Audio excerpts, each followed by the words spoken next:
सलाम वालेकुम जी वीर जी, की हाल है? ठीक ठाक हो? लो जी वीर जी माशाल्लाह डब वाले ठीक है, डब वाले डब वालियां मादियां वेखो, मिक्सी ने कबूतर ठीक है, 15 पीस ने ठीक है। शौक करो तो राबता फेर करो। तगड़े कबूतर जिन्होंने चाहिए ने वही बंदा राबता करे तो चस्का पाल्टी परहेज करे। शौक करो डब वाली मादियां का माशाल्लाह ठीक है। लाल अखां दे कबूतर ने ठीक है।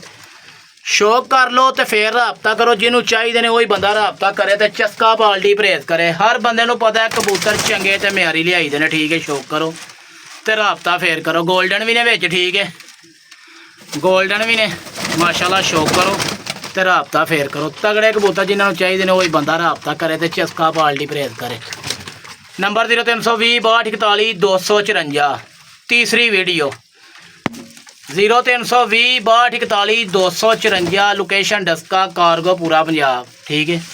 नर भी ने तो मादियां भी ने ठीक है, अद्धे अद्धे ही ने मेरे हिसाब नाल ठीक है ना माशाल्लाह। शौक करो तो राबते फेर करो। तगड़े कबूतर जिन्होंने चाहिए ने वही बंदा राबता करे तो चस्का पाल्टी परहेज करे।